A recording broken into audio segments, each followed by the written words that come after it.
Product कंपनीचे super stockist म्हणून नेमणूक करण्याचे आमिष दाखवून 28,78,000 रुपयांची फसवणूक केल्याप्रकरणी आष्टा पोलीस ठाण्यात दक्षिण भाग सोसायटीचे माजी चेअरमन तसेच माजी नगरसेविकेसह तिघांच्यावर गुन्हा नोंद करण्यात आला आहे।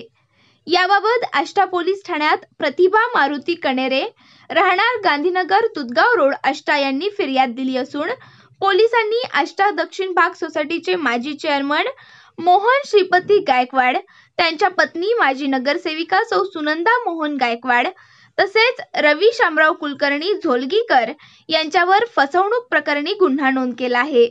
याबाबत आष्टा पोलीस ठाण्याकडून मिळालेली अधिक माहिती अशी की सन 2017 मध्ये मोहन श्रीपती गायकवाड यांनी प्रतिभा कणेरे यांची रवी कुलकर्णी यांची ओळख करून ते मधुर मिलन फूड प्रॉडक्ट प्रायव्हेट लिमिटेड कंपनीचे जनरल मॅनेजर आहेत, तसेच पत्नी सौ सुनंदा गायकवाड यांच्या नावे महालक्ष्मी ट्रेडर्स नावाची फर्म आहे।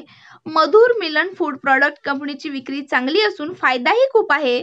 तसेच प्रतिभा कणेरे यांची मधुर मिलन फूड प्रॉडक्ट कंपनीच्या स्टॉकिस्ट पदी नेमणूक करतो असे सांगून विश्वास संपादित केला, तसेच कंपनीशी करार करून देतो असेही सांगितले। मोहन गायकवाड यांच्या बोलण्यावर विश्वास ठेवून प्रतिभा कणेरे यांनी वेळोवेळी 25,50,000 रुपये घेतले।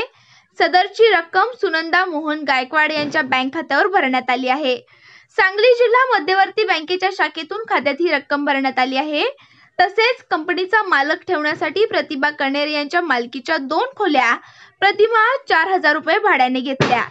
सुमारे 41 महिने या खोल्या वापरल्या, मात्र या खोल्यांचे भाडे 3,28,000 रुपयेही दिले नाहीत। मोहन गायकवाड यांनी एकूण 28,78,000 रुपयांची फसवणूक केली आहे। पैशासाठी वेळोवेळी पाठपुरावा करूनही मोहन गायकवाड यांनी पैसे दिले नाहीत, त्यामुळे प्रतिभा कणेरे यांनी आष्टा पोलीस ठाण्यात फिर्याद दिली।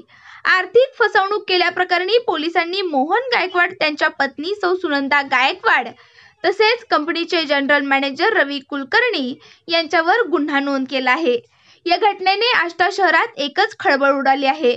अधिक तपास पोलीस निरीक्षक भानुदास निंभोरे करीत आहेत।